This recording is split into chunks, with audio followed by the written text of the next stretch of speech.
The Rhode Island Comic Con!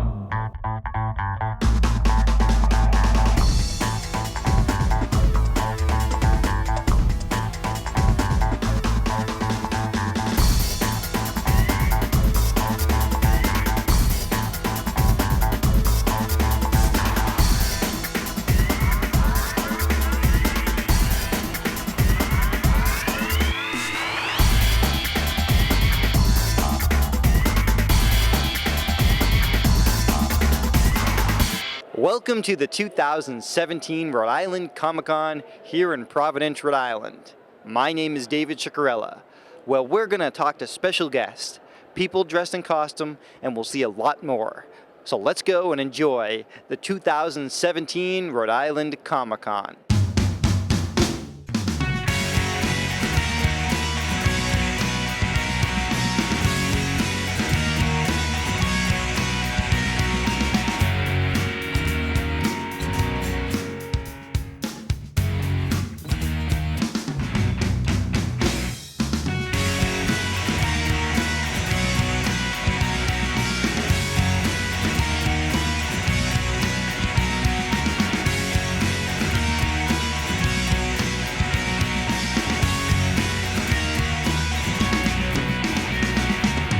I'm so honored to be speaking with Tony Danza. How are you enjoying Rhode Island Comic Con? Oh, I love it. This is my first Comic Con, so this is the first time I've tried it. So it's incredible. I've had people say things to me today that I can't believe it. I had a guy tell me that he used to watch Who's the Boss with his daughter, and he said, "You made me a better father."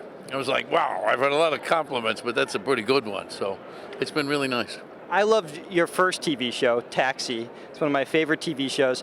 Could you talk about working with Danny DeVito? Danny was the sort of the Judd and Danny were the big guys in the show, and Danny took me under his arm. He's just he's like my brother, and there's nothing like working with Danny DeVito. Can you talk about your new show that's coming on soon? Yeah, it's called The Good Cop. It's on Netflix. I don't know when it's coming out. That's above my pay grade. We start shooting November the 27th of this month. I'm now honored to be talking to Robert Carradine from so many wonderful movies. How are you enjoying Rhode Island Comic Con? Yeah, this so far is turning out to be one of my favorite Comic Cons. There's something about this part of the East Coast, people are really friendly. This weekend, it's a Revenge of the Nerds reunion. How great is it to be around your castmates? It's horrible, I tell you. You shouldn't take all of us and put us in one spot together. Anything could happen. Now, one photo that really caught my eye at your table is you with John Wayne. How is it working with John Wayne? Well, at first, I had kind of an attitude because I've been living with my brother David. And David was extremely far left of John Wayne. So I got the location and, I kind of had this attitude like, yeah, John Wayne, yeah. And anyhow, we hadn't met him yet. And the day comes where they're going to introduce us to John Wayne. And a whole line of kids, 11 kids. I'm at the end of the line. And the closer I get to John Wayne, the larger he's getting. Until finally I get right up to him, and he's 6'4", 240 pounds or whatever it was. And I couldn't find my voice. I mean, I was so overwhelmed by the mere presence. There was a couple of times when we actually had scenes together where it was just he and I. I went into his trailer one time to talk about the scene, and he was getting his hairpiece replaced. I didn't even know he wore a hairpiece. And it freaked me out so bad I had to leave. I said, "Excuse me, Mr. Wayne, I'll be right back," and I ran out of there. You were great on Lizzie McGuire. I really like when your brother David showed up on Lizzie McGuire. That must have been a thrill to play that. Oh, it was so much fun, and having Jake Thomas, the character Matt, my son, working out with David was just hilarious. I loved seeing them together. Why do you think Revenge of the Nerds keeps getting popular and popular every passing year? I think it's because when it came out, it was at the forefront of the whole nerd revolution, which blossomed into Bill Gates becoming, the richest guy on the planet, Mark Zuckerberg. The nerds won. So you go back to the source of the river, so to speak, and that's Revenge of the Nerds. And as they sang, Queen sang at the end of Revenge of the Nerds, "We are the champion." Yeah, we are. We are the champions again.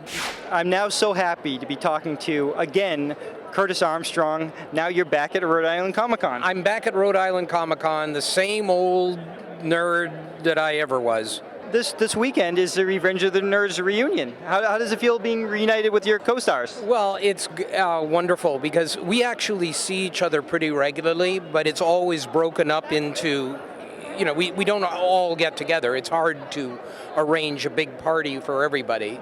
And this is an opportunity for all of us to be together. Not all of us, but most of us to be together. And it's so great, because we just have too much fun. When you were cast and you read the script of Booger, did you create it yourself with the leather jacket and the look? Oh, no, not at all. No, I had nothing to do with that. That was all our costume designer. I had no input in his clothing, I don't think at all. That was the second movie I'd ever made. You're not really accustomed to giving notes, I'd always worked in the theater prior to that, and you just wore what they made for you, and it was the same way with nerds. I had some input in the script stuff because they were deliberately trying to work on it, and all of us were. I mean, we all worked on it in one way or another to make our characters work better. I mean, we weren't writing, we were just contributing. What made you keep coming back to play Booger for 4 movies? Money. But aside from that, it was, a lot of us just had so much fun. Even if the movies weren't great after the first one, we at least had fun.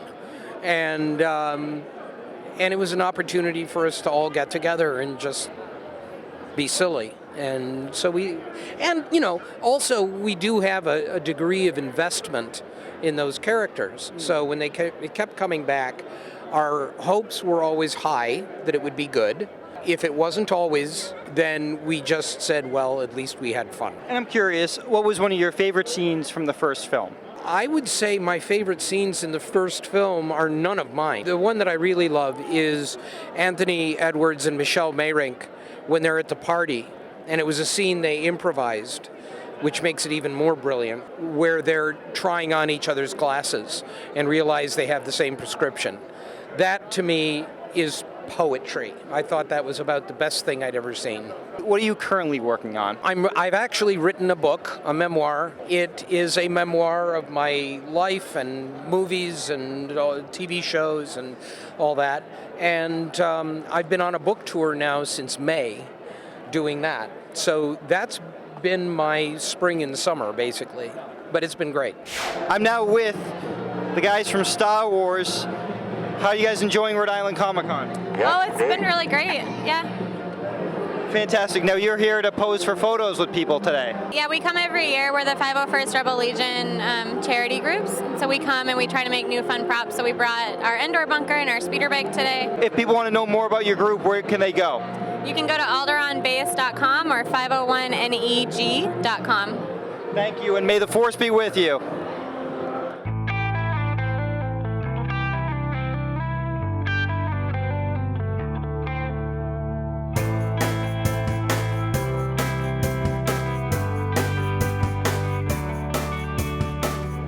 I'm now with Brian Tochi, and how are you enjoying Rhode Island Comic Con? This is fantastic. I mean, everybody's great here.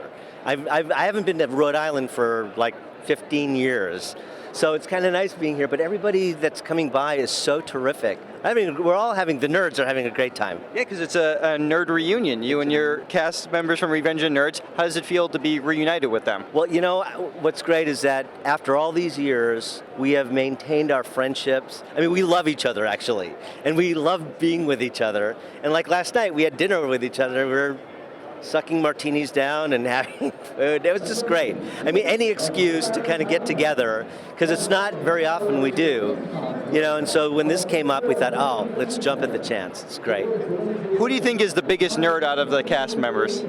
Oh, Ted McGinley. No, I think we're all kind of nerdy in we have our own little nerd elements, I think. But you'd be surprised, though, how nerdy Ted, at least back in the day, he was. He was the jock alpha beta, but in real life he was one of us. in real life. Now, one thing I can't believe, because you look so young, is that you were in the original Star Trek. was. Could you talk about that experience working with the late, great Leonard Nimoy? It was like one of the first things I ever did. I was a little kid. It was the Children Shall Lead episode. And I was like wide-eyed, because you go in the set and you see all these spaceship things. I mean, it was amazing for a child to kind of be a part of that. And Leonard and Bill Shatner, and actually the entire cast was so terrific to us. I mean, I couldn't have asked for a better experience as a child. I mean, one of the first things you ever did. It's kind of fun in games anyway, but to have such a nice experience with such great people, I mean, it just kind of solidified the fact that I wanted to be an actor. And I stayed an actor. Were you also in Omega Man with Charlton Heston? I was. You're pretty good.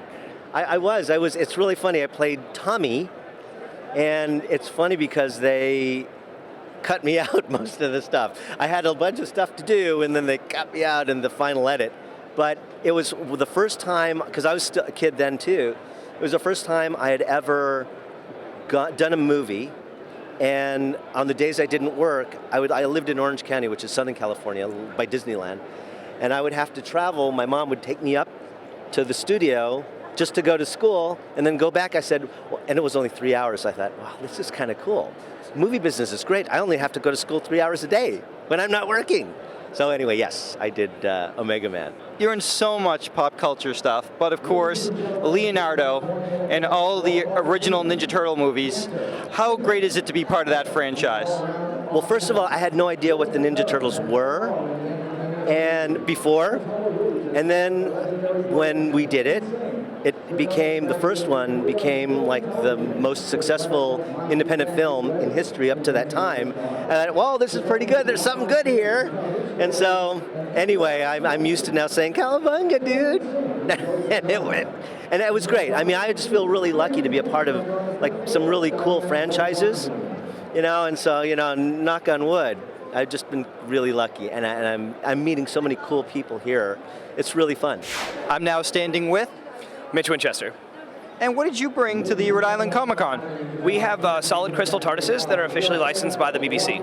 A solid block of high-density crystal that we laser cut and sculpt into the shape of the TARDIS, and then we 3D photo, laser engrave the image of the Doctor on the inside, and then laser etch the details of the police box on the outside. And how long have you been doing that? My business partner actually started this company 2 years ago on Etsy. It started out as a fan art thing, and then he got licensed by the BBC 2 summers ago, and we launched this product line back in February. Now, what's so special about the one you held today? The reason I picked up our McCoy crystal is because we actually just released this one this weekend. So this is the first time the public gets to look at that? Yes, we released it this weekend because my business partners are actually in Long Island as well, at Long Island Who, where McCoy is at. And how much do they go for? They retail for $100. Who's the most popular one? Probably been David Tennant, especially because we actually did a preview release of that one at AwesomeCon in DC, and then did the official release for that at San Diego Comic-Con a month later. I'm now with Andrew Cassese, and how are you enjoying Rhode Island Comic Con? Oh, I'm having a great time. It's really fantastic. It's huge. I didn't realize it was this enormous, and it's really great to be here. For most people who might not recognize you now as an adult, you are in Revenge of the Nerds as the youngest nerd. That's right. I was 12 years old. I was a little kid, and it was an amazing experience, especially to be so young at the time of my life, really. So you felt like the other actors welcomed you in? Oh, it was more than that. They didn't just welcome me in. They took care of me. They were like older brothers to me. They really there was a great relationship there. So yeah, they definitely took me in. There's so many amazing moments in Revenge of the Nerds. I love how the movie ended. The first one. Could you talk about just how that was filmed, and did you actually hear the music of the song that was playing? No, we didn't know it was going to be We Are the Champions. A couple nights of that set that we shot, it was chilly, and we just, there were long nights of having the extras up there in the stadium seats and managing all that. There was a lot of people around. And it was a fun time. But then I remember when we shot the nerds finale scene, and that was a fun thing because it was quiet. There was no music, and a huge crowd of people chanting nerds, and it was a lot of fun. Why do you think Revenge of the Nerds is just always huge in popularity and continues to grow? Oh, I think, it had a great message. I think everybody feels, that inside of them, that feels, being an outcast or being rejected. Everybody feels that. And I think it connected with that inside of people. And it's a universal thing. I'm now with Larry B. Scott, and how are you enjoying Rhode Island Comic Con? I'm having a blast. I really am. I'm amazed at how many folks have actually come out, especially in this weather, because it's cold as... but it's still really nice and warm indoors. It must be great to be reunited with your Revenge of the Nerds co-stars. You know what? You kind of forget about it. It's almost like going to a family reunion where you forget. You're like, dang, that's right, I forgot. I used to like hanging out with you. That's kind of how it is, because we do a lot of these, but we usually do them independently.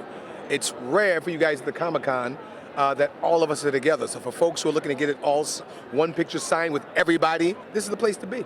And how did you go about to create your character? Did you have rehearsal time and add layers from the script? Yeah, kind of, but it was different because there weren't a lot of lines in the script for me initially. So we kind of had to come up with them, and that was the beauty and genius of Jeff Canoe, who was the director, who saw that that's what was needed and allowed us to do it. A lot of times people see it's needed, but they don't do it. And he trusted us. And I know you're in all 4 Revenge of the Nerd films, but what was your favorite scene from the first movie? I would have to say, believe it or not, it was climbing up the rope, believe it or not, because I was a big fitness guy at the time, and I wanted to show that I could climb up the rope. But I also had a blast dancing with Andrew. Had a blast doing the song.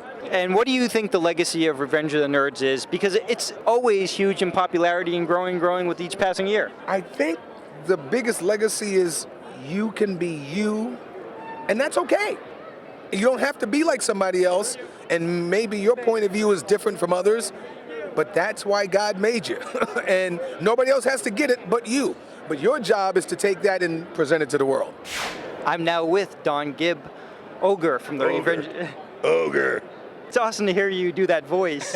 It just brings me back to the movie. Right, thank you. Did you have a lot of time to create that character to make him so unique? Not really. It just sort of transformed over time, like once I got there and got with the character. In fact, the beginning stuff I did, I don't think the character was as good as later on, you know what I mean? So the beginning scenes weren't, I don't think, as good as the stuff I did later, yeah. Did you ever have a time to rehearse with the other actors? Not really. They were down there 2 weeks before the movie started, and I got down there like the day I worked. So it was like I was thrown into it, and it took me a while to get into the swing, What about how the character progressed? Because at the end, he became a nerd. In the second one. I actually wanted to make Ogre more than mean. I wanted to make him confused. And that he really didn't understand why he didn't like nerds, and then he became one. So it actually worked out good for me, Why do you think the movie, still to this day, resonates with fans and just gets new fans every year? I really don't know, other than the fact that I think it was just a really well-done movie, and people can relate to the characters. I also saw you in commercials as a Viking. Yep, I did Capital One Viking commercials for 5 years. Yeah, well, good. What's in your wallet?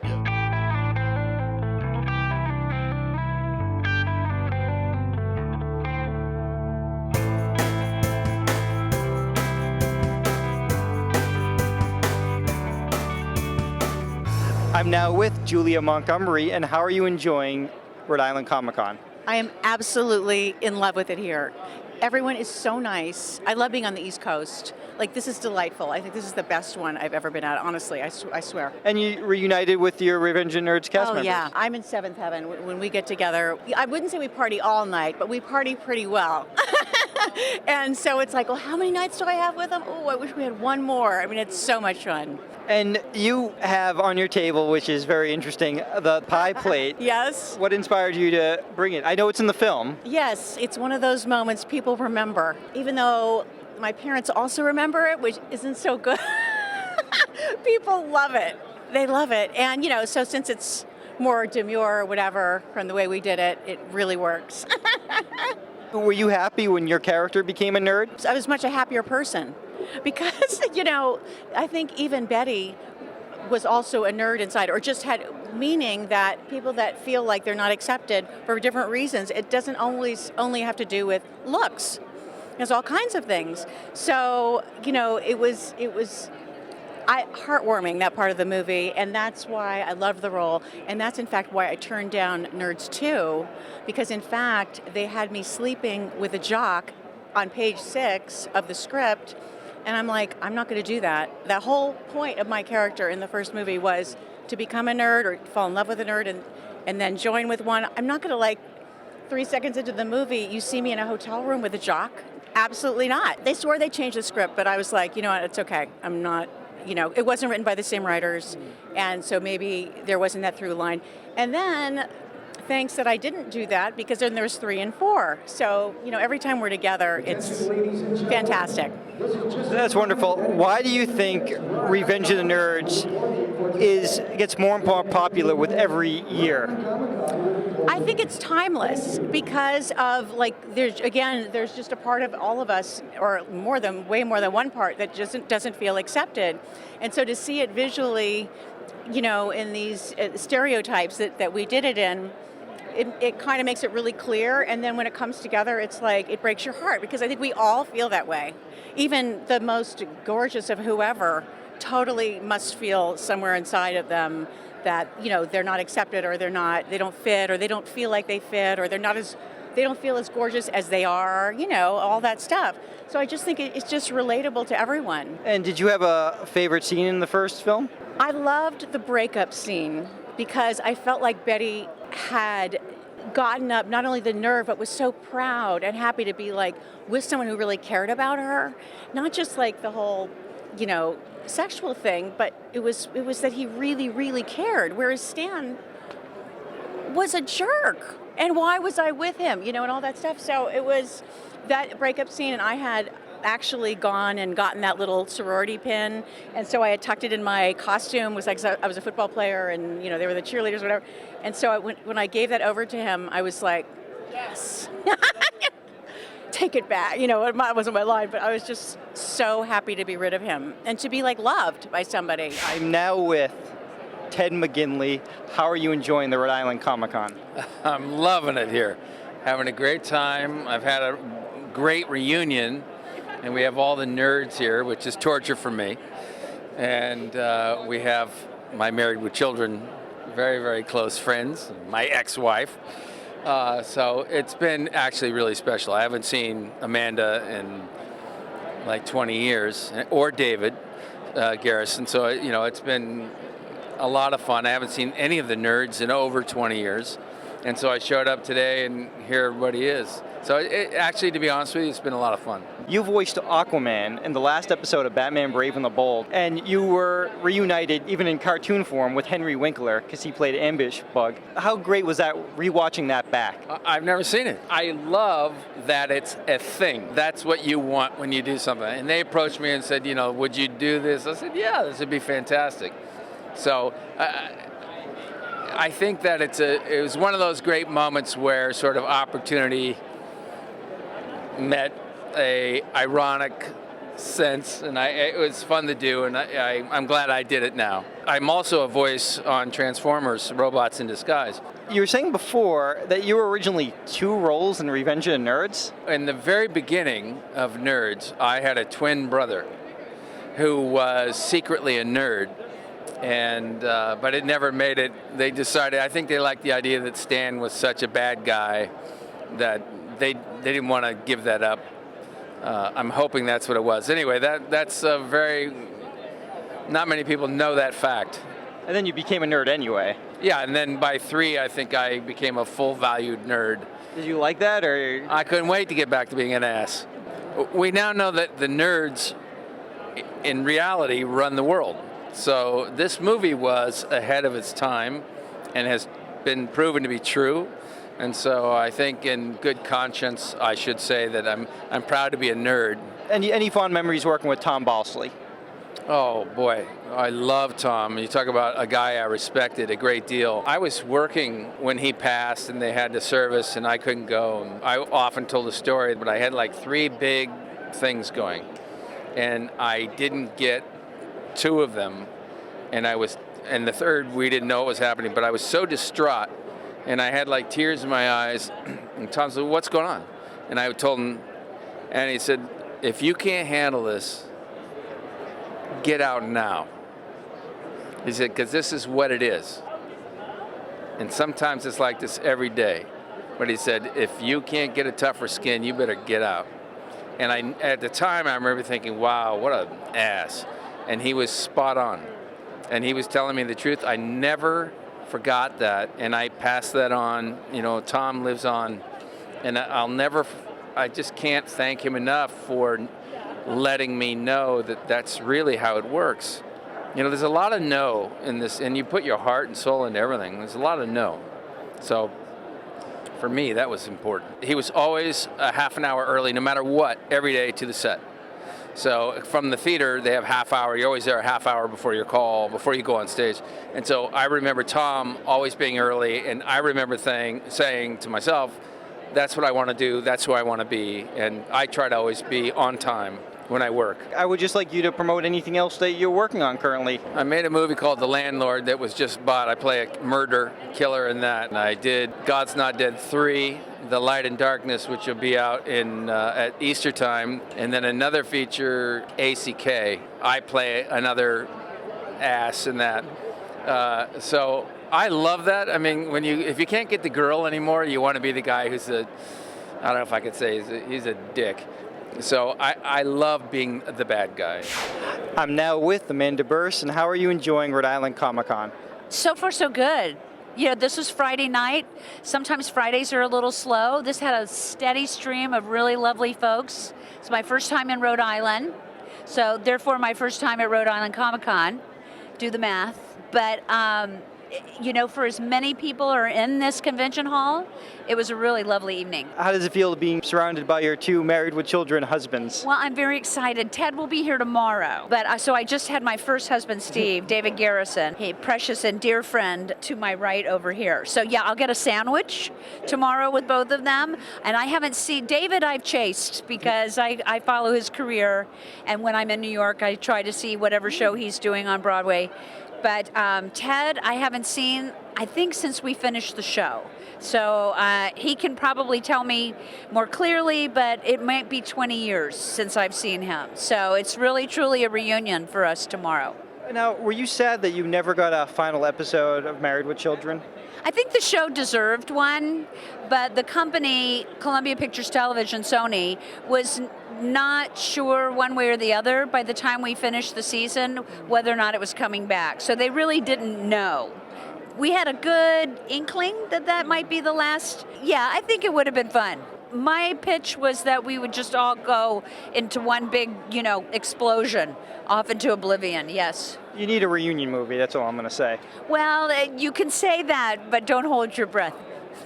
And I got to ask about working with Roddy McDowall in Fright Night. How was that experience? Well, he was a Hollywood icon and just the loveliest man, a true gentleman. We were these young, early in our career actors, and he treated us as peers, as equals. He had wonderful stories to tell because he grew up in Hollywood in the golden age. So it was a pretty magical experience. He was an exceptional somebody. And you became a director. What are you currently working on? Well, Married with Children was sort of the last of my acting career, and they gave me my second career behind the camera.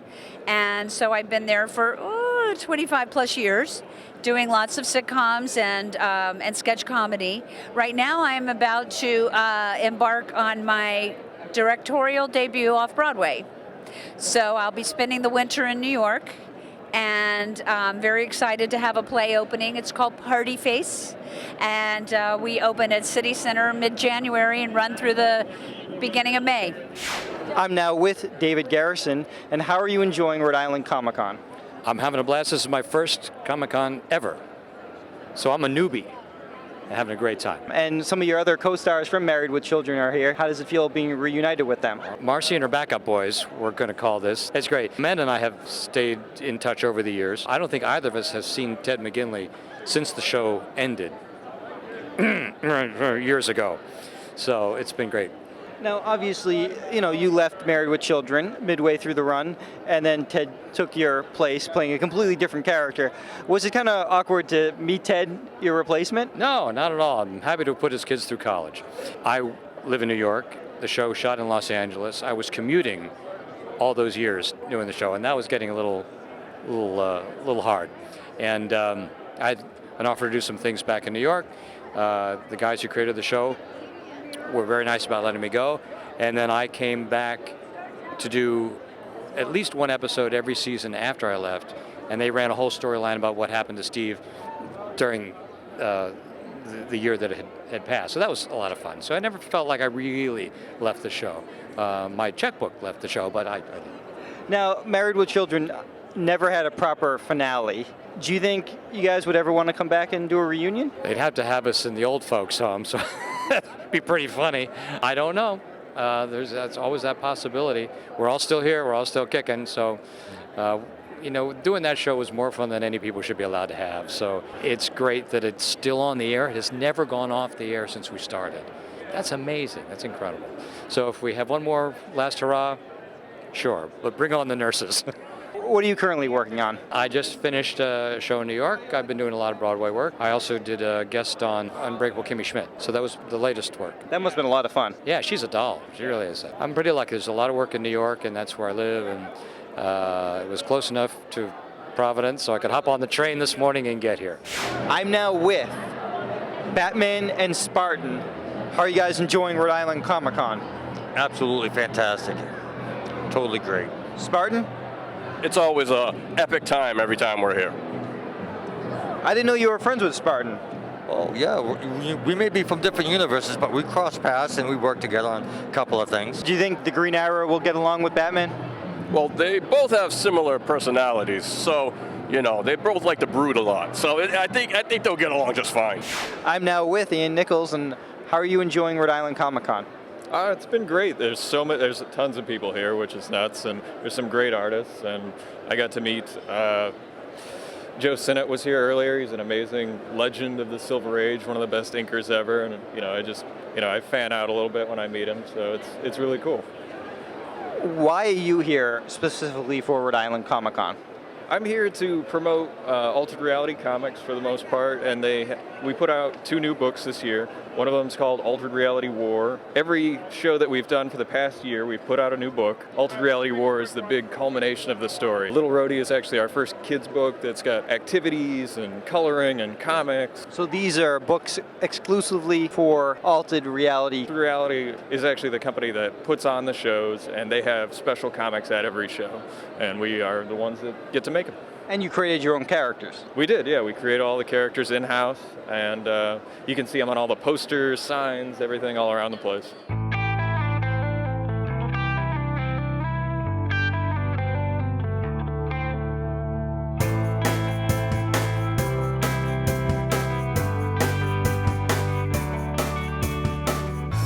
I'm now sitting with a pro wrestling legend, WWE Hall of Famer, the one, the only, Bret Hart. How are you enjoying Rhode Island Comic Con?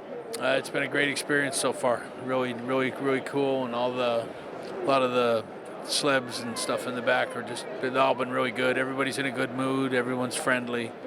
It's a lot of fun. And the people that I've seen that have come up are always real good fans.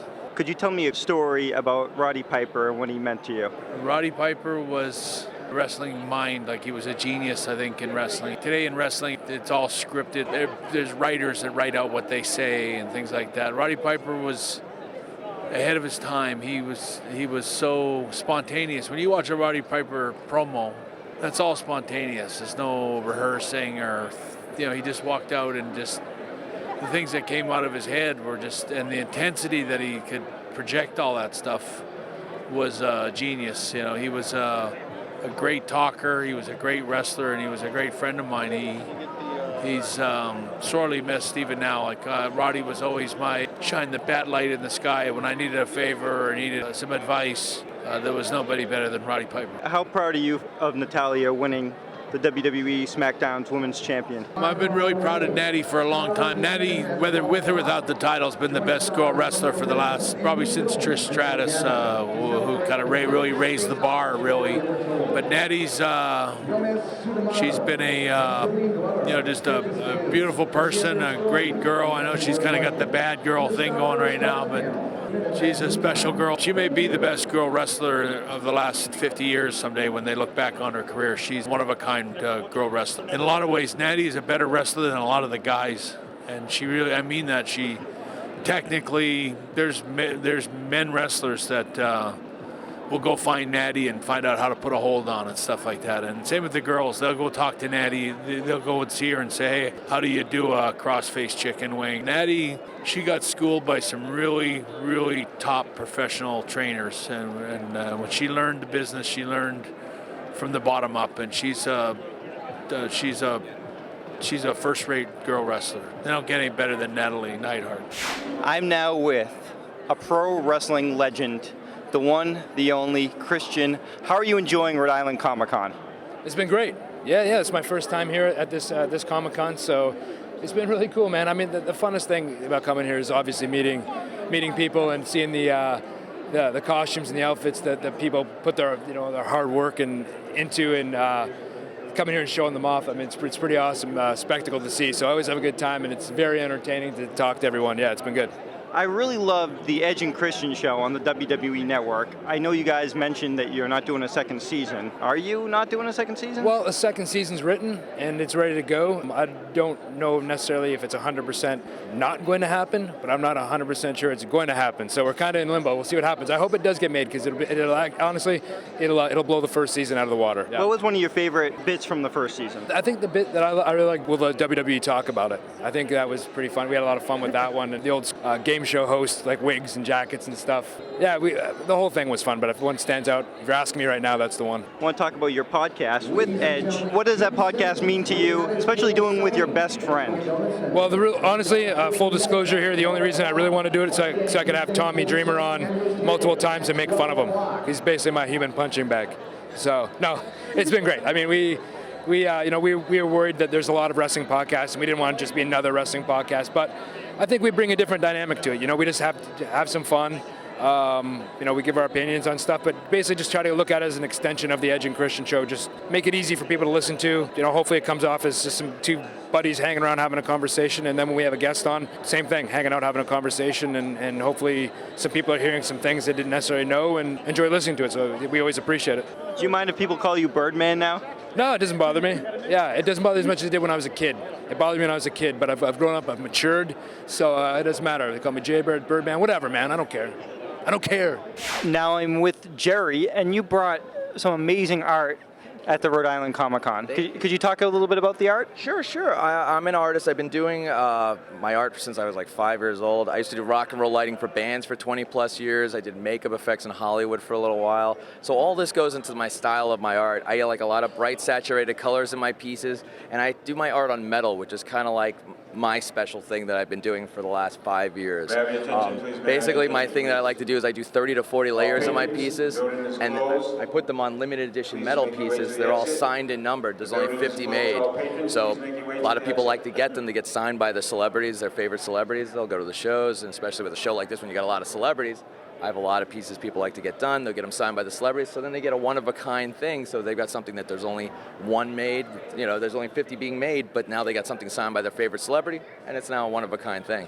What are the prices? The metals on this size, I do a $50 for one. I did discounts on multiples. When all 50 sell on the large size metals, I retire them to a comic size metal. So that's another way for people to still at least be able to get the metal. Even though it's not numbered that way, it's still metal, so they get a little bit. And then my paper prints I do for 15 for one or 3 for 30. I'm now with legendary ring announcer Howard Finkel. How are you enjoying Rhode Island Comic-Con back again? It's amazing, and it's better than ever. It really is. Could you tell me a little story about working with Bret Hart? I believe this with all honesty, that Bret Hart is the greatest wrestler ever because he had the talk, he was a skilled technician, make no mistake about that, and he just was the complete package. I can't say it any better than that. Recently, unfortunately, Bobby the Brain Heenan passed away. Could you talk about any memories you had with Bobby? Oh my goodness. Bobby was one of the greatest managers of all time. Make no mistake about that. I used to do interviews with Bobby in hotel rooms back in the day.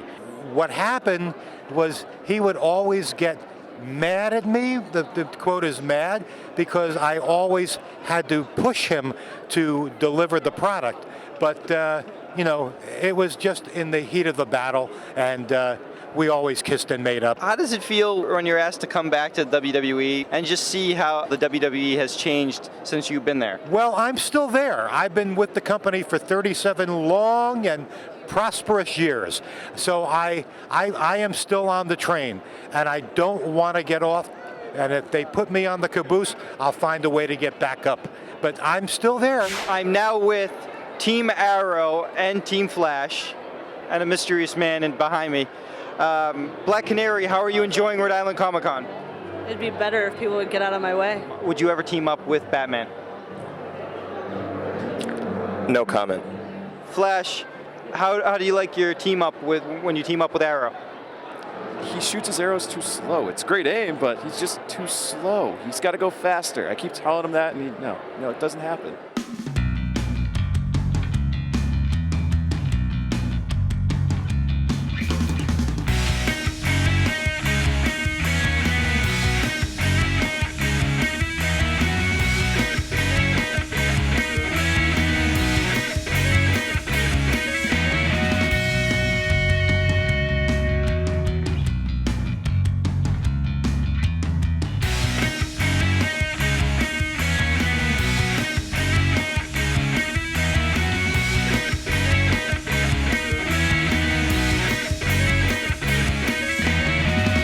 I'm now with professional wrestler and sports entertainer Melina.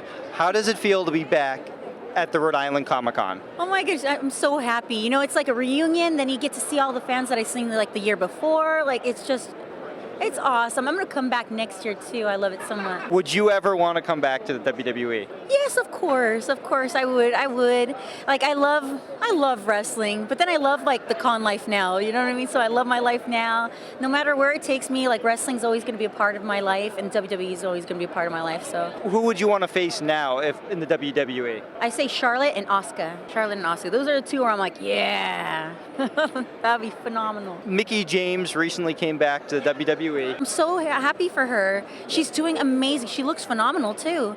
And she's a mom, so it's even better. Like, it just shows how, like, you know, you could be a strong woman and a strong mother too and do wrestling. Last year they got rid of the Divas Championship. It's so sad. We invested so much into this title, and we got rid of the original Women's Championship, which I love. Like, that, to me, that has so much history, where Chyna held it, Trish held it, so it meant a lot for me to hold it. And then we got rid of that one, and we invested so much, you know, in the Divas Championship to only get rid of it. So it's kind of like, I don't know, it's just like, it's weird to me to be so wishy-washy with titles when we should preserve it, like, cherish it. Because it means something, it's supposed to mean something. But you know, it's WWE. They're gonna do what they're gonna do. But it's just a shame for me to see titles get swept away, you know, as if it's nothing, as if there's no value to it. And to me, I have like so much respect for history that I love to see something and have so many people before me hold that title. So if anything, I wish I could have seen them bring back the original Women's Championship. And how did it feel the first time to be Women's Champion? Oh, I cried. I know it's like my character didn't show it when I actually got it, but when I went backstage, I was bawling. Because one, I didn't feel like I deserved it at that point in time. I felt like I wanted to earn, my character needed to earn it, and I wanted to wait for a while before I got it. But when I held it, it was just like, it was still such an honor that, I started crying. I'm now honored to be talking to Julian Glover. Honored. Honored. Well, thank you very much indeed. How are you enjoying Rhode Island Comic Con? Well, so far I'm enjoying it very much. I've only been here, a couple of hours now. This is the first day. I know this is a very big one, and you have a lot of very enthusiastic fans here. And I've already met quite a lot, more than you usually meet on the first day of a convention, I must say. It's very well attended, with a lot of people who really know what they're talking about, not just silly fans. They really know their films, and they know what you do, and they're really interested. And that makes it much more interesting for me, of course, when they know. Well, what's that? When they know about what I've done, then it's interesting to discuss details of it, which they usually want to know. You know, what's happened in my films. Yeah. You were in one of the best episodes of classic Doctor Who, City of Death, with Tom Baker, the Fourth Doctor. What was it like working with Tom as the Fourth Doctor? Tom is just a lovely bloke. He's extremely intelligent, you must know. He's sort of almost genius mind. and it jumps from place to place, and you never know which way he's going to go. But it's always pleasant. He's never unpleasant. I've known him for a very long time before that, but he's a very good fellow to work with. And that story was great anyway, because I played so many people, being the same person, but there's so many people. And it was a very, very silly idea, but very, very well written. The whole idea of Mona Lisas all over the world. I mean, it's terribly funny. Did you ever film in Paris where they filmed some of the episode? I didn't get there. I was furious with them. They got off and had 4 days in Paris, and I didn't. I just sit in the studio being in Venice. Now, also, you were in Indiana Jones and the Last Crusade, and you drank the wrong drink, as it were. How did they do that special effect? About 2 months before we did the movie, they came and made a great face mask of me, like a death mask. And they used that to work on, to make the various different stages of my collapse. Because Spielberg didn't use CGI on it. He could have done, but he prefers to do the old-fashioned way of doing it with cuts, clever filming, which he did. So they used that model as the template for all the various stages. There must have been about 10 different stages of him going to pieces. Until it got to the skeleton. I couldn't act that, and so they then went into models. But that's how we did it. It took 3 days to film that 16-second sequence. It was so impeccable. Like, the hair grows at 100 miles an hour down my back. They did that from behind. They filmed it behind, but with the hair down to start with. There's somebody in front of me who pulled a thing and it went up, and they shot it in reverse, so when you saw it, it was going down. I know, that's this wonderful film here. Lovely, lovely. You've been part of so many iconic films and television shows. Now Game of Thrones. Do you go and pick those projects up, or they find you? No, they come to me. Very rarely do you choose your own. That's why my whole career has been like that, which is why I'm not a star, but I'm a very well-known actor, and that suits me fine, because it means I'm not annoyed in restaurants. And like I've sometimes sat with stars like Charlton Heston, and you can't keep them away from the table. How they tolerate it, I don't know, but they do. But I'm not that famous. I'm just somebody, oh, you were in so-and-so, weren't you? Can I have your autograph? Yes, that's very nice. But I'm never bothered by it. So I like it when people recognize me in the street. Now I'm standing with Heather Daly of Wibbly Wobbly Timey Wimey. And what did you bring to the Rhode Island Comic Con? Everything Doctor Who.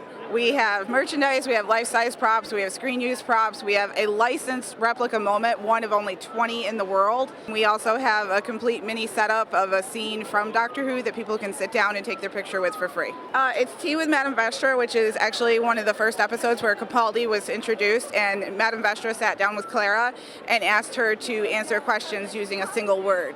So usually when people sit down, we ask them, what is your one word? Could you talk about some of the things that are on the wall right now? We have a piece of wallpaper that's actually from the house in Blink. This is an original piece of wallpaper from the 1920s that was in the house and they just ended up using in the scene.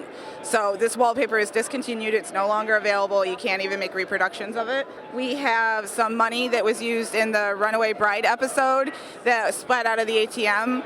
We have a signed, dated letter from Patrick Troughton talking about his time on Doctor Who. When is that from? What year? He wrote it in 1981. We have a signed photo from John Pertwee. That is some great stuff. Let's see some more. Well, if we go right behind us, we actually have the original prop that we started doing props with, which is our Bad Wolf wall. We have a wall that just has Bad Wolf spray painted on it, which is totally appropriate because Billy Piper is here. And then what we also have is Jamie, our empty child. Interestingly enough, the gas mask, although not screen accurate, is period accurate because it's actually a World War II child's gas mask. What I have is a signed John Hurt autograph. Then the thing that's on top of that is it's actually a flag that hung on Gallifrey during the scene of the 50th anniversary when John Hurt is blasting "No more" into the wall. We actually have a photo that's signed by John Hurt, David Tennant, and Matt Smith, and it's a picture of them from the 50th anniversary episode. This is the moment she has. Tell me about the moment. Well, the moment is obviously what John Hurt is going to blow up Gallifrey with, and Billy Piper plays the consciousness of the moment.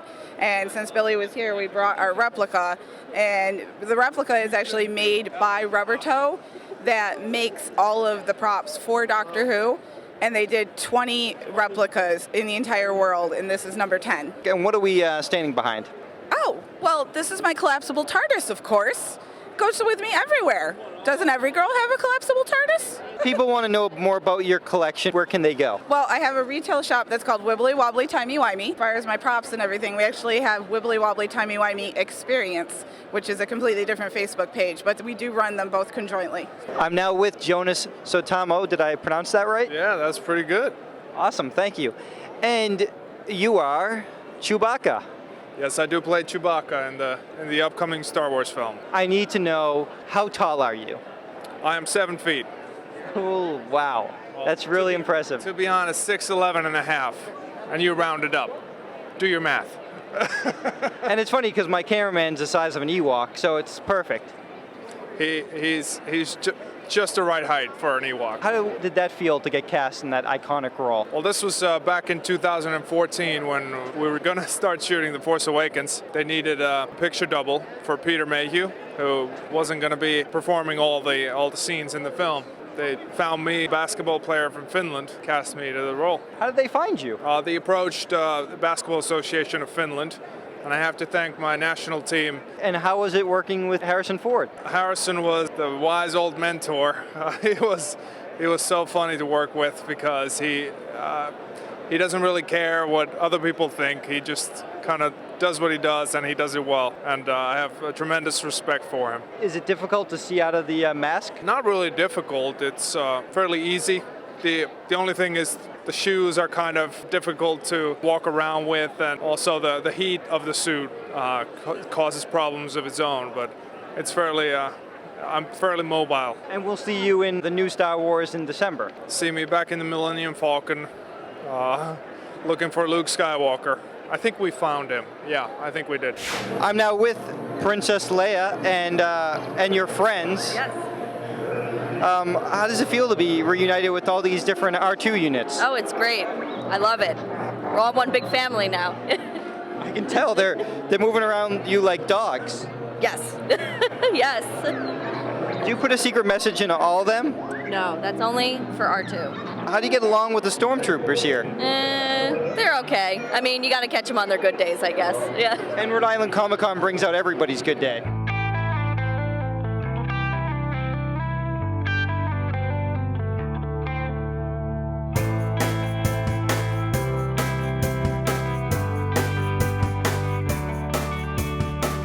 I'm now with Brent Spiner, and how are you enjoying Rhode Island Comic Con? Well, I have to say, just as last year, this is like a complete drag. I can't even tell you. I don't mean the Comic Con, I mean having to talk to you. And I mean that with love. I feel it. Yeah. I feel the love. Talk about being on Night Court. It was a wonderful job. I wish I was still on Night Court. Why don't we bring back Night Court? I'm going to make a call to John Larroquette and Marky Post and Harry, of course, Harry Anderson. He has to be there. Charlie Robinson. Can't call Flo. Richard Mull. Well, you can call Richard. I'll call Richard, and we'll come back and do a reunion for you. I just heard your voice on Justice League Action. Yes. You were the Riddler. I was. Did you enjoy that? I don't want to blow smoke up your. Sorry, I don't want to pull the wool over your eyes. Work is work, and I'm always happy to be working. I feel a connection to that character now. That when you look at the comic books, you can say, "Hey, I was that guy." I feel that way right now with you. And if I should watch this on YouTube or whatever you put it on, and I'm gonna watch it, I'm gonna say, "Hey, there's that guy," and I'm talking to him. I love it.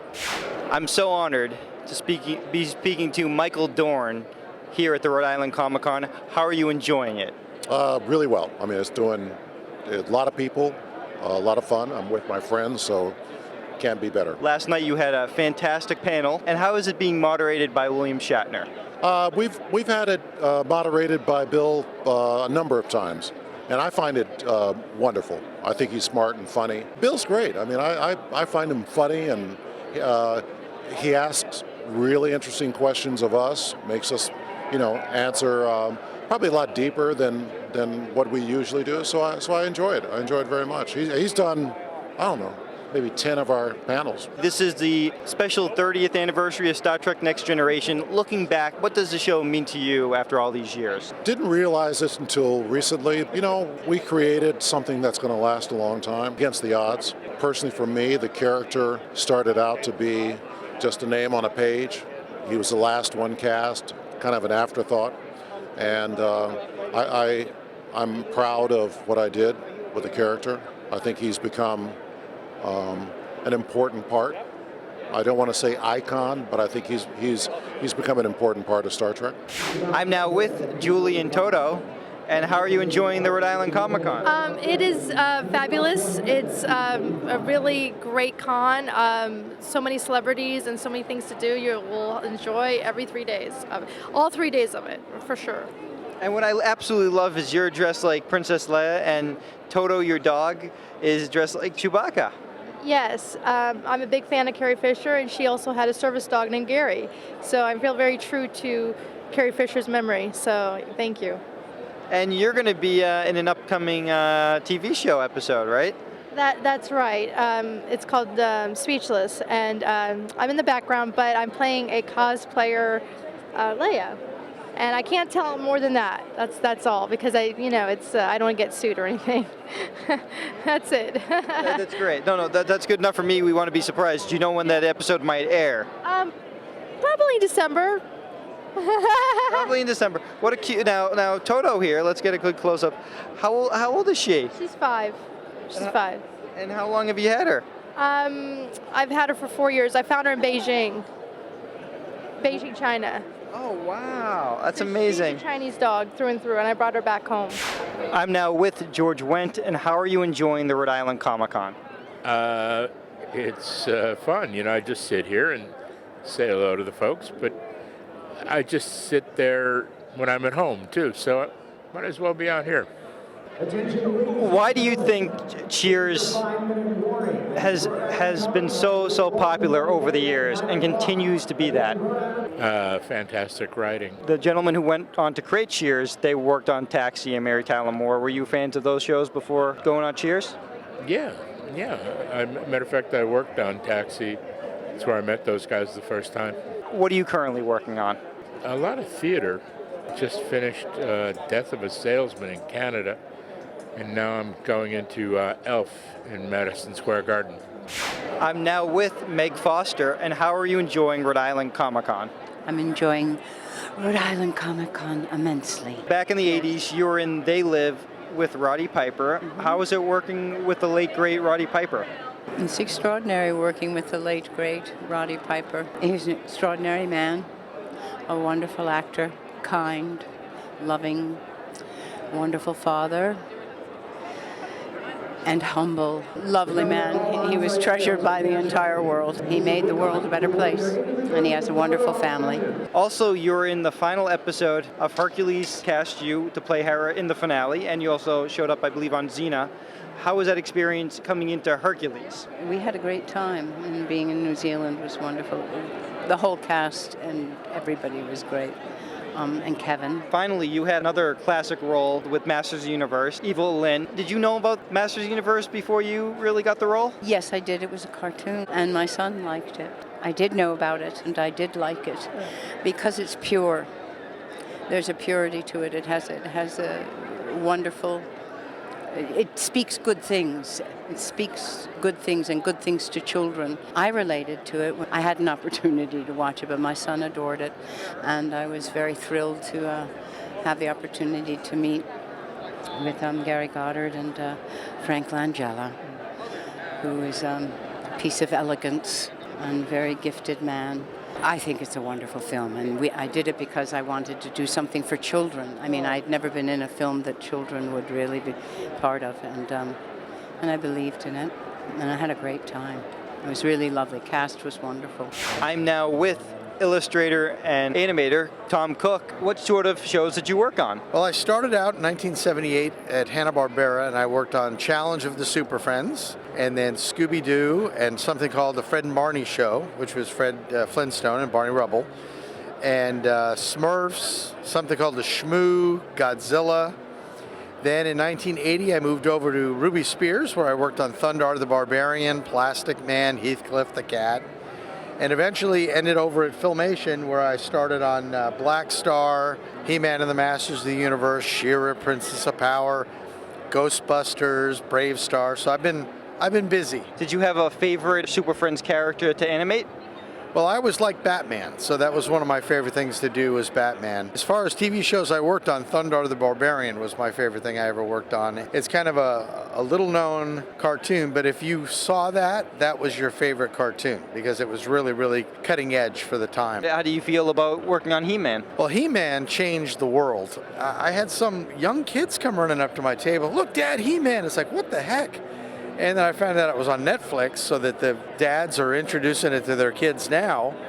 And of course, with the women, it's She-Ra. You know, that I had a girl that runs the Los Angeles Comic-Con, and she invited me solely for the fact that I worked on She-Ra. So that was really inspirational for women because it was the first woman that had her own TV series. I'm now with Power Man and the Asgardians, and you wanted to join them today. Power has got to be united all the way from Harlem to Asgard. On a rainbow bridge. Loki, are you okay hanging out with your dad and brother? It's good to be united again. I like that, thank you. And Odin, are we ever going to find out how you lost your eye? Well, if you watched the first movie, you'd have found out how I lost the eye. Tales of our adventures together in Asgard. It's a wonderful documentary of our family and being reunited, taking adoption and bring him into a whole family. He's not adopted, he was meant for this family. Let's show your hammer.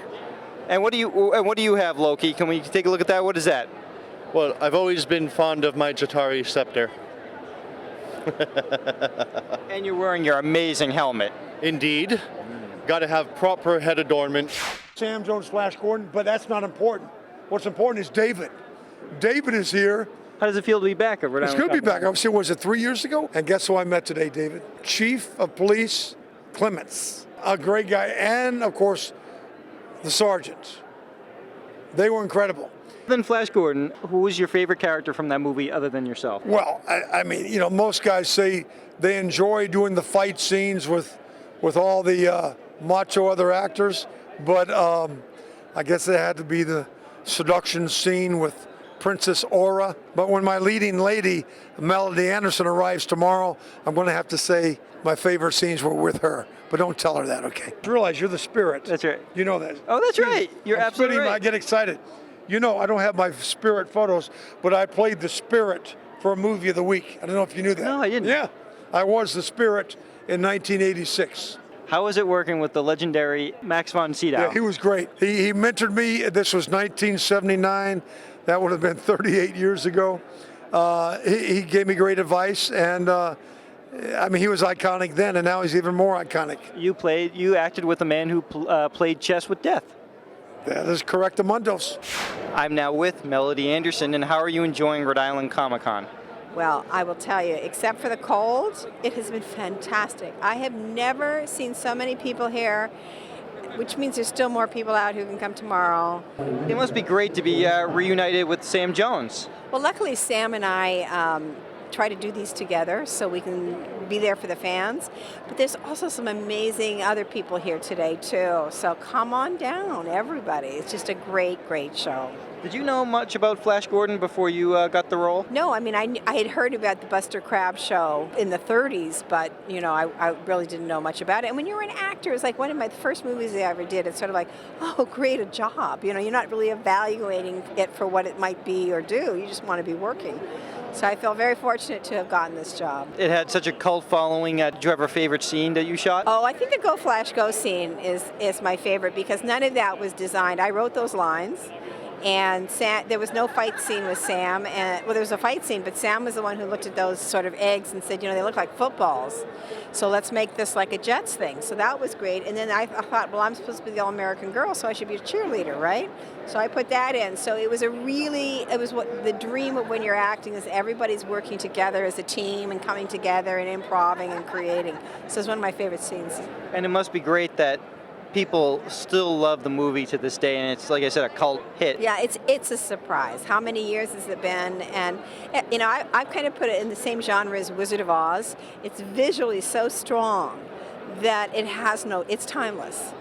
And of course, all the wonderful acting in it as well. But it is a timeless movie, and usually they play it now on TV and over Thanksgiving, so it's a great family movie too. Absolutely. And what are you currently working on? Currently, I'm working on what I've been doing for the last 22 years, which is I left the business. I'm now a psychotherapist, and I specialize working with families who deal with addictions and trauma. I'm now with Judith Hogue, and how are you enjoying Rhode Island Comic Con? So far, so good. It's been a long day. We're almost at the end of the day, so it's starting to get a little slower now. So I'm starting to think of having a glass of wine and calling it a night soon. But everybody here is so lovely. Brian, who voiced Leonardo, Yes. is here. It must be Yes. cool to reconnect with him. You know what? It is, but we haven't seen each other yet. And it must be a thrill that people are still coming up to you for Ninja Turtles after all these years. You know, to be able to be part of a franchise that people love after so many years is really, it's an honor. And, you know, and then I have all these people who come up for Halloween Town, and, you know, I've done so many things. It's just amazing how there are certain things that just really hit. And I think sometimes if you do something and it's part of a child's adolescence or their childhood or something, it just makes a dent and it stays with them. So I feel very fortunate about that. Speaking of Halloween Town, you work with Debbie Reynolds. How was that experience? Working with her was a real gift. She was an extraordinary woman. She had so many stories. She'd lived such a crazy big life, and in so many ways, a really challenging life. There were parts of it that were positively tragic, which she would be the first to say. I was working with her in the very first Halloween Town movie, and I was in her trailer. I was waiting for her. We were going to run some lines for a scene, and she came in and she said, well, Debbie's very grand. Well, my hotel is on the auction block. And I went, oh, God, I'm so sorry. Do you want to, we don't have to rehearse right now. And she went, no. My life is just a series of one fascinating disaster after another. She was serious. It was like, I think if it had been me in my hotel, I probably would have been really teary and kind of falling apart, because it was her life's work. It was her collection of costumes. It was a hotel. It was, you know, she performed there. And she just kind of the show must go on. And she said, let's rehearse. And we did. And I was like, that woman is a fierce broad. And I had nothing but admiration and respect and love for her. And it's really sad that she's not with us and Carrie's not with us. And it must have been great for you, because you must have loved singing in the rain. Love. Yeah. Yeah, and I loved hearing her stories about it. Debbie told great stories, and the stories of when she started and being a young actress and the different ways that the industry has changed. Yeah, so I have an autographed copy of Singing in the Rain from Debbie. It's pretty darn cool. I'm now with some of the Avengers, Captain America, Iron Man, and Thor. Are you guys playing nice together here at Rhode Island Comic Con? So far, so good. Iron Man, you have your Cap's shield. What's going on here? Well, it's my own custom design. You know, he gave up the shield at the end of our war, so had to make my own, just see how it fit for me. So. Oh wow! Look at that. It has let's compare the two shields here. Cap's shield has the iconic star, and Iron Man's shield has his trademark here. That's really cool. And Thor, I'm happy you got your hammer back. Yes, it was more like a jigsaw puzzle than a hammer by the end, but I fixed it. Mjolnir's back in action. Great. Thank you guys, and Avengers Assemble. Hey, that's my line.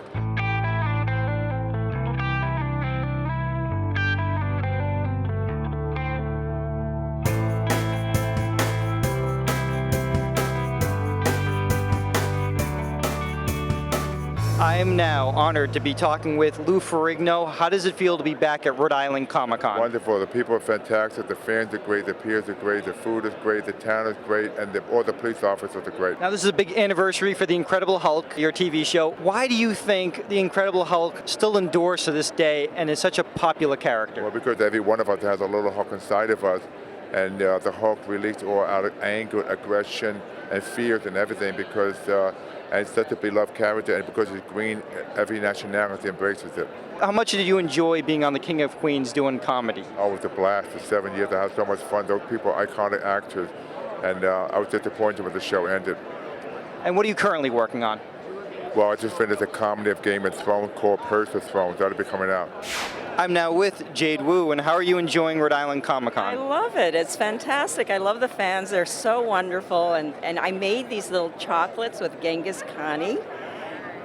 And you can have one, actually. Oh, thank you so much. But they're for charity, so I had them, a friend of them made them up, and so they're Genghis Khani Hershey chocolate nuggets, and then also a cookbook, and then all this stuff. How did you enjoy your experience on Luke Cage? I loved it. I loved it. Yeah, I mean, working with this whole crew here, this motley crew of ours, it's fantastic. And what was one of your favorite scenes in Luke Cage that you acted in? Well, all of my scenes were with Mike, so they're all my favorite scenes. I didn't get to really work with anybody else other than Mike. Yeah, if you saw season 1, you saw me in the rubble. Did you know much about that character going into this show? No, because Marvel's very, very top secret about all of their scripts, so we have to be hush-hush about everything.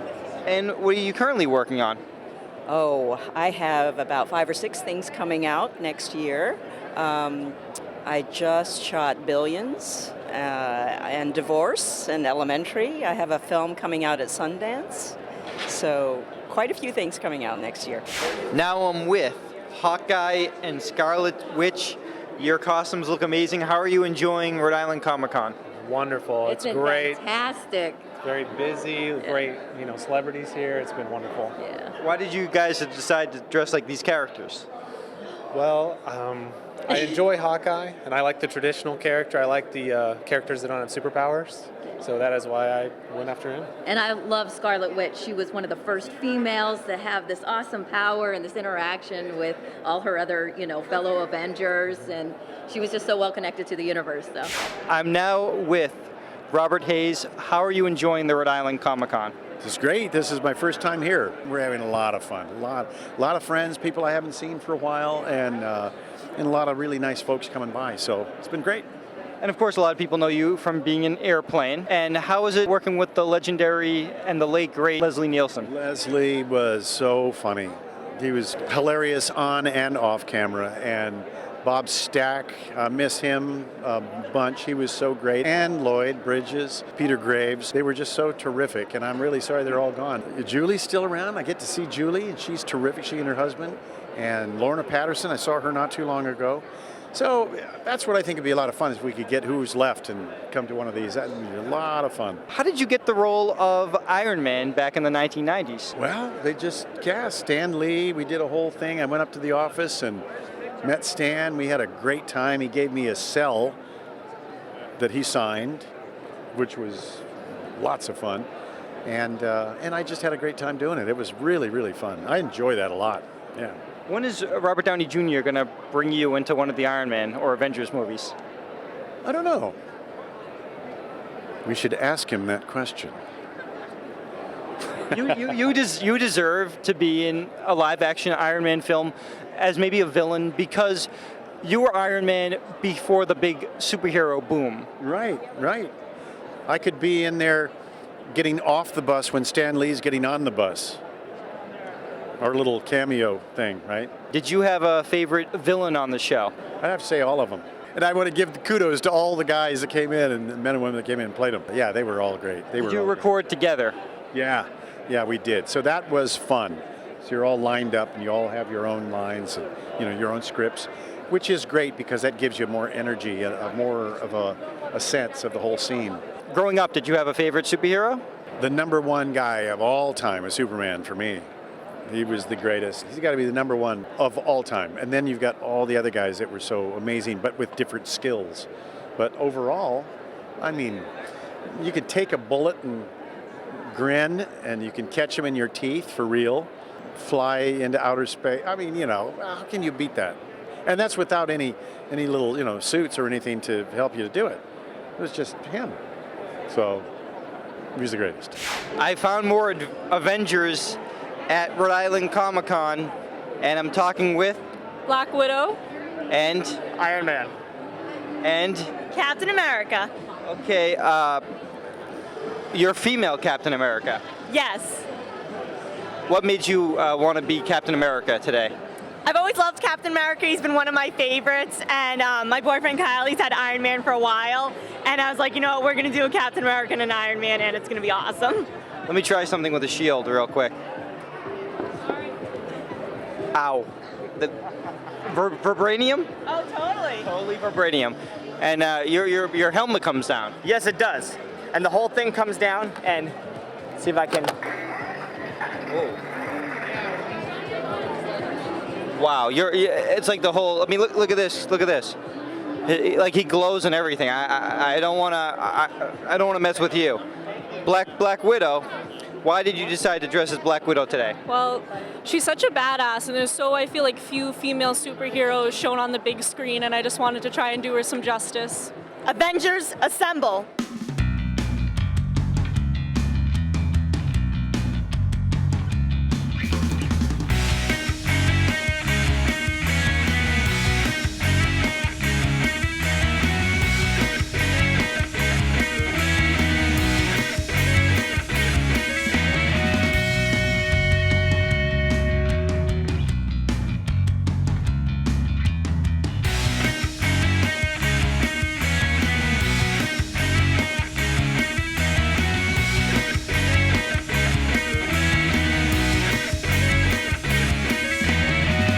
I'm now with John Ashton, and how are you enjoying Rhode Island Comic Con? Terrific, terrific. I'm actually home. I grew up in Connecticut, so it's nice to be back on the East Coast. You were in Gone Baby Gone. Well, we shot that in Boston. That was fun. Yeah, well, it wasn't fun. It was a pretty heavy show, but it was nice to be in Boston. And I always enjoy coming back on the East Coast because I'm a native from here. I'm from here, so. And Ben Affleck directed that, right? Yes, that was his first directing job, actually. Yeah. And how was he as a director? Good. We had a good time. Yeah, I mean, it was hard work, but it was a good script and a good film, and it was a nice experience. Midnight Run. How was it just being alongside Robert De Niro and Charles Grodin?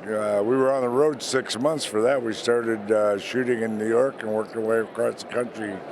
I mean, just the way the film is, and we got to be real family after 6 months. So, yeah, Bob and Chuck are great guys, and we had a great time. Was Mr. De Niro doing his method acting on that shoot?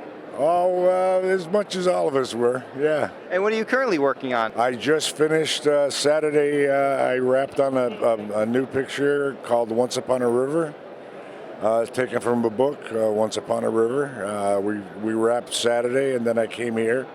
I play a hermit that lives on the river, and it's a little bit different character for me, but it's really exciting. I'm really excited about it. It's going to be a terrific film, I think. I'm now with Jeremy Pelko, and how are you enjoying being back at the Rhode Island Comic Con? I love Rhode Island Comic Con. I think one day they're just going to give me a volunteer shirt, and I'm just going to walk around because, yeah, this is my third time here, and oh God, the people are awesome here. Both the fans and the staff here. So unfortunately, you are no longer on The Walking Dead. I mean, I can't give away any spoilers, but Andy was not shot in the head, so we'll see. We'll see what happens. Interesting. Maybe he's zombified and he's just walking around the apocalypse right now. So how did you find out you were going to be gone? I got the call of death, as they say. Picked up the phone, and right then I knew it was going down. So talk about shooting that scene. It was a long process. I mean, we shot so many different variations of the scene, and when I actually saw what went down, you got to give credit to the editors and how they formed stuff. Because there was one time where I had to kick in the door. There was one time I tried to kick in the door and Lenny stopped me. And we tried it this way and that way and this way. And then eventually what happened is what you saw. We kicked down the door. We shot one of the saviors. He dropped, and there was guys in the background in return fire. And then I laid on the ground for about 3 hours, and that blood was sticking to my hair. And every time I tried to lift my head, it was like somebody pulling the back of my skull. So that sucked. But no, it was bittersweet, and it is what it is. Andy had a great run on the show. How did you enjoy working with Lenny James? He is awesome. He was like, when I read the script and I saw that I was going to be dying next to him, and I got to work with him for like 4 days, and it was so funny because his line is like, I don't die. Like, it was so funny because when I read the script, it was like Andy comes up to Morgan and says, "Do you need help?" And Morgan says, "I don't die." I was quickly going in the script to see, oh God, he's got to die. He's got to die. And then no, it was me. So, but other than that, Lenny's a blast. And you posted recently a photo of you and Andrew Lincoln. We had just wrapped on the 100th episode, and I had just gotten a call from Scott Gimple knowing that the next episode I would be meeting my demise. So I took the opportunity to go up to Andrew Lincoln, have a nice conversation with him, and just thanked him for being the leader that he is on that show. And gracious enough, I took a photo with him, and I kind of cherished that photo, and I knew I couldn't share that with anybody for months and months and months. So when the 100th episode aired, I posted that, and got a lot of great responses from that. So that was really, it just shows you how great of a person and character he is, and how important he is to that show. I'm now with Marty McFly. We're at the DeLorean here at Rhode Island Comic-Con. And tell us a little bit about this DeLorean. Oh, so this is a 30th year anniversary replica DeLorean from Back to the Future, obviously, dressed up as Marty McFly. So we have the cast that signed the hood. We're the only DeLorean that has a hood signed from the whole cast. Closest likeness of me as a Michael J. Fox lookalike. So that's what I do with the car. If you can see all the fans waiting for their photos, that's what I usually do for Comic-Cons. And what's your real name? Matthew.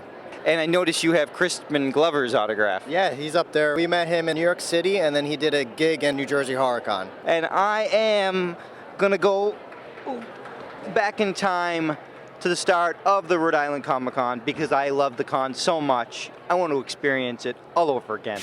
I'm now with Joey Fatone, and how are you enjoying the Rhode Island Comic-Con? I am great, except my voice is a little scratchy, so it's been a great Comic-Con in here in Rhode Island.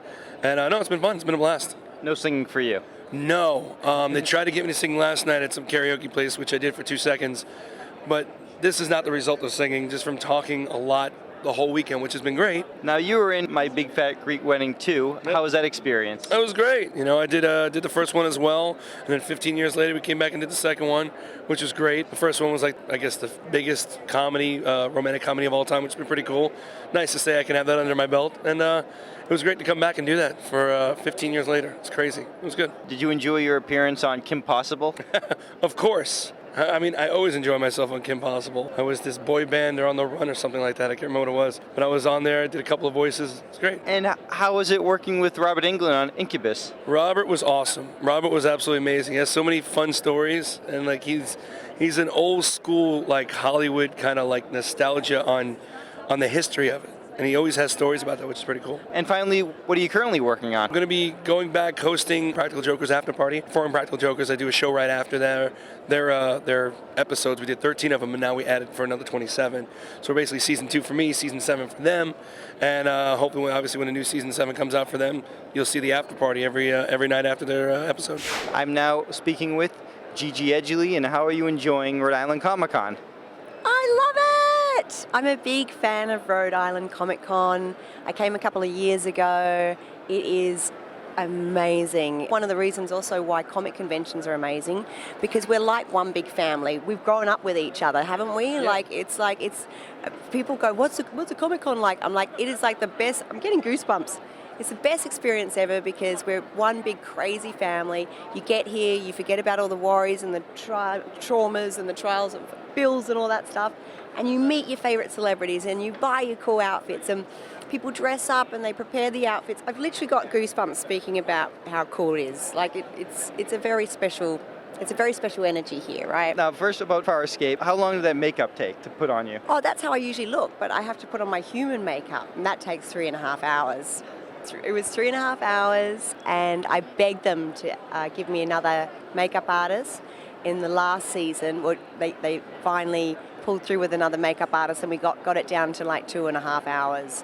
But that was only for the last season. So it was 5 days a week for over 5 years, 16 hours a day. It was insane. But I'd do it again in a heartbeat. Well, we need a reunion movie. Yes, we do. That is correct. And I was hosting the Jim Henson Creature Shop Challenge, and Brian Henson actually came up, and he went, guess what's in this? And it was a big yellow envelope. And I was like, my race? And he goes, no, it's the Farscape movie. I'm like, oh my God, hurry up. So it is out there, and it will be happening, and we need it to hurry up because we're all getting old and fat. Where are you from? Because I love your accent. From down under. Swam a long way to be here on a shark. Yes, I live in Los Angeles. I'm making some beautiful projects at the moment. We've got music videos happening. I just did this really cool, I was a robot girl, so we just did this really cool music video to one of my original songs. I've been developing some ideas, just did a role on Feud with Susan Sarandon, and that was mind-blowing. Life has been amazing.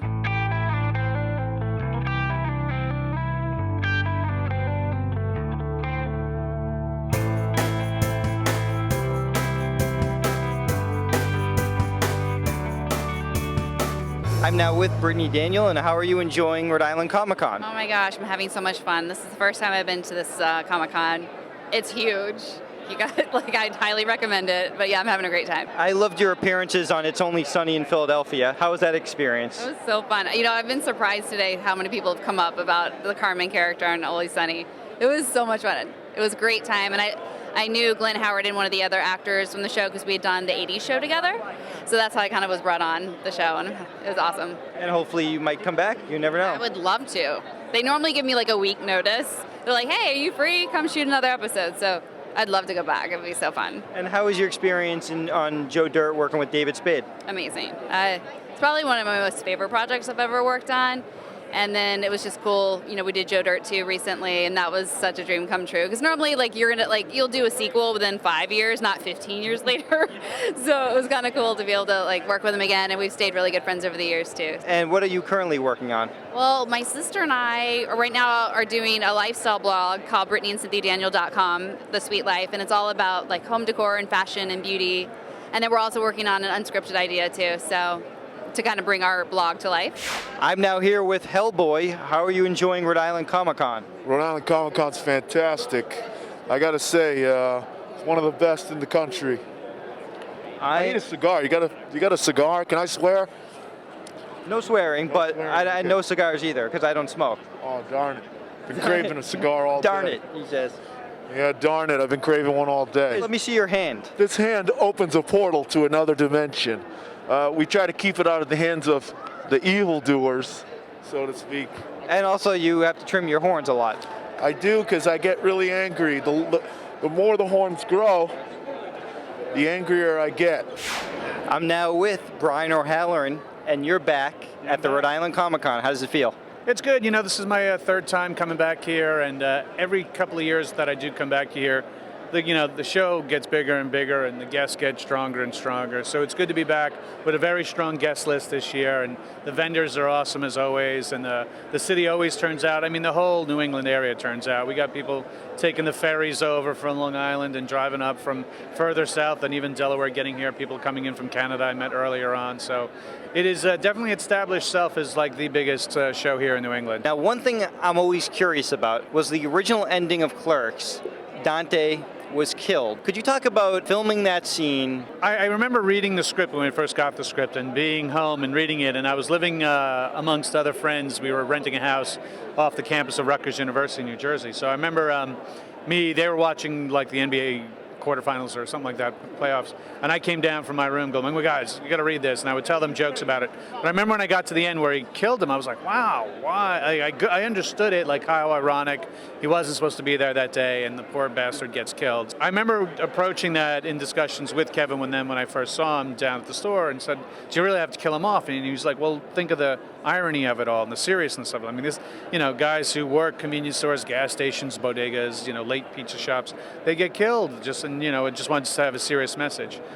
So we only had one screening of it with the original ending, and then it got seen by a gentleman by the name of Bob Hawke, who then passed it on to producer's rep John Pearson, who suggested to Kevin, you really should lose that ending. Just keep this a straight comedy and go from there. And, in a way, I'm glad they did, because we went on to do, the Dante character showed up in many films after that. It showed up in the Jay and Silent Bob movie. We had the sequel of Clerks 2, of course. And we're going to be doing another Jay and Silent Bob reboot, which I show up again in that as Dante. So it's a good thing that we didn't kill him off for good. Absolutely. And what else are you working on? There was a film I just got done shooting outside the Philadelphia area called Right Before Your Eyes. It's about a guy who struggles with alcoholism and loses his wife and kids to it, and decides to straighten his life out. I play one of the friends that helps that guy out. It's a movie that came out this past couple of months ago called Bad Frank with Tom Sizemore, a very violent mob movie. You can find that on iTunes and Amazon. And I already mentioned the Jay and Silent Bob movie, so we'll see. Why do you think Dante and Randall and Jay and Silent Bob, have this following? Everybody loves them, and they keep getting more and more popular with each following year. People can understand that there's a likability, or they can relate to those characters. I mean, people who work in a kind of crappy kind of service job or stuck in a rut kind of thing can finally get into something like how Dante and Randall are. They have a friend who gets them into so much trouble but is very funny. That's the Randall type of character.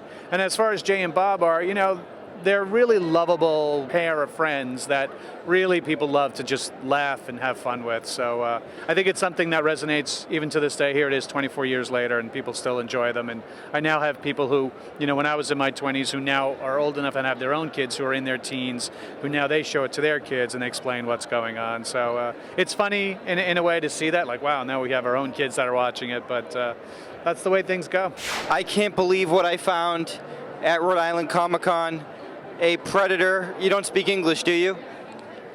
No, he does not speak English. Why did I ask? I should have known that. Carl Weathers is here. Shake yes or no. Did you got rid of him?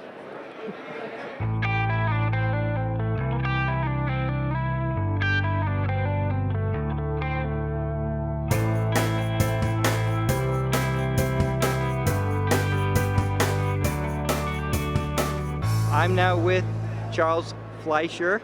How are you enjoying Rhode Island Comic Con? It's an extraordinary event. Guys throwing it are amazing. It's it's lime. It's a beautiful event, and I enjoy being here. Thank you. It's a beautiful event, and I enjoy being here. You are one of the most iconic characters in movie history, Roger Rabbit. Why do you think that movie is still popular to this day? Well, number one, it's a classic film. The way it was made, it tells a great story, and it's done with great artistry by Bob Zemeckis, Richard Williams, and other than that, it's in color. How did you create the voice of Roger? I ate a lot of tuna fish and went on to a mountaintop and threw up on a picture of Aquaman. And it come to me. No, you create a character based on what he says, and in this case, what he looked like. So follow us this way to the left, and we have something special here, or they do here at Cox Communication for Rhode Island Comic Con. This is the TARDIS, and we can go inside the TARDIS, correct? Yes. So Cox Communications hired Fountain Street Productions to design and build this wonderful Doctor Who TARDIS. And you guys have the opportunity to step inside, take another journey into a different time and realm. This is amazing. You can get this you can't even get this in London anymore. You can't go into a TARDIS and find out. So you can get this here at Rhode Island Comic Con. Let's go and see what's inside the TARDIS. Oh, thank you so much. Oh my goodness, this is exciting. Wow.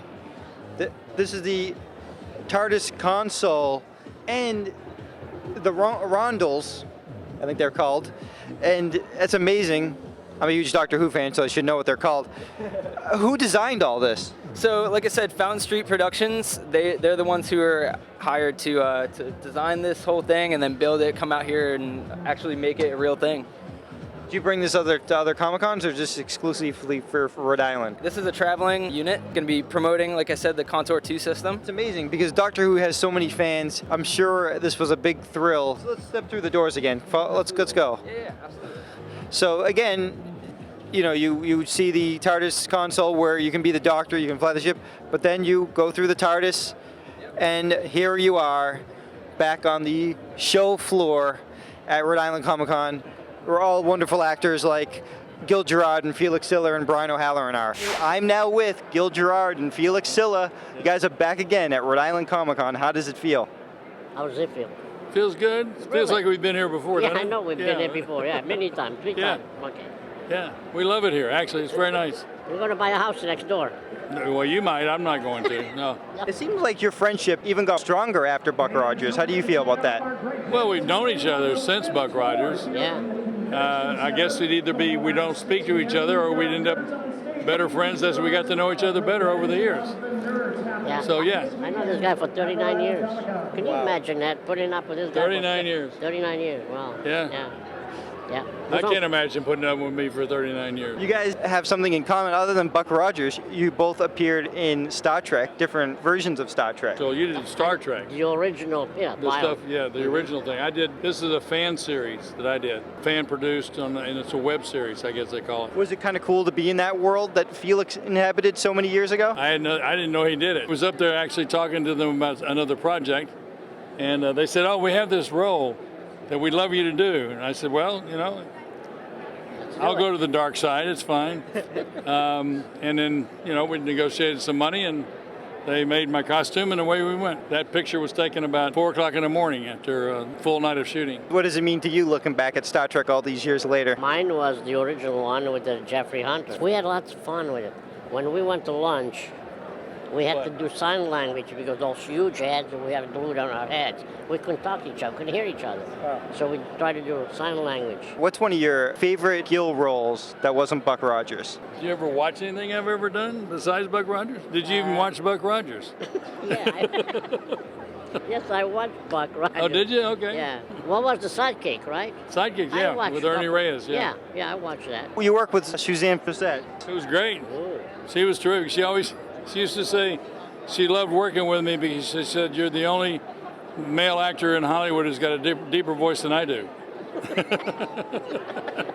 Obviously got along really well. She was a smart ass and so am I, so we had a great time. And what's one of your favorite Felix roles? He's always amazed me in the fact that no one seems to like get it. This guy has created characters when he was totally covered up. And he's created characters that have major identity, and it's all because of what he did with his physicalness, what he gave that character that made it that. The same thing with Twiki. When we first started shooting Buck Rogers, Twiki didn't have a voice.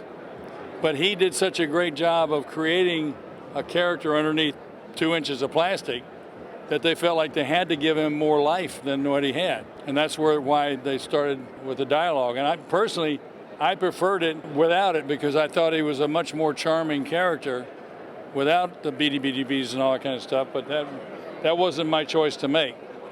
But it's really because of what he did with that character that they put the words to it.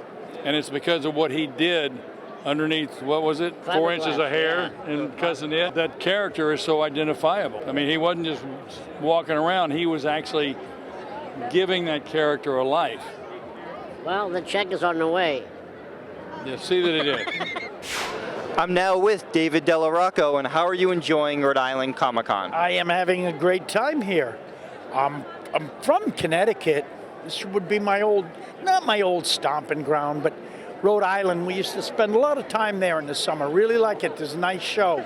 Could you imagine that Boondock Saints had such a great cult following when you were filming it? I didn't know. No.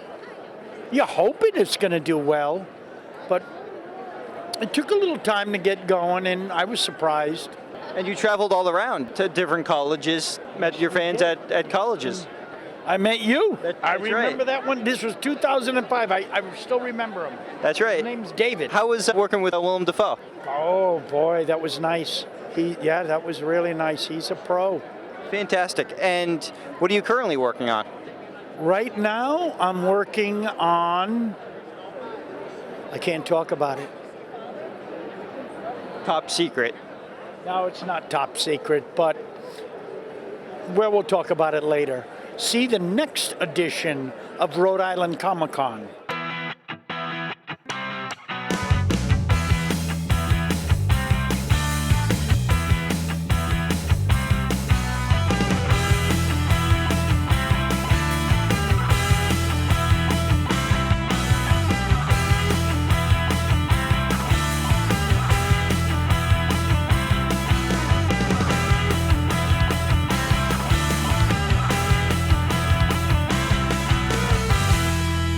Well, that was the 2017 Rhode Island Comic Con, and as you can tell, it was a huge success. More people than ever have attended the con due to the increased number of celebrity guests that they got this year, as you can tell by the people behind me. Well, I hope you come next year because you'll have an experience you'll never forget. My name is David Ciccariella. Thanks for watching.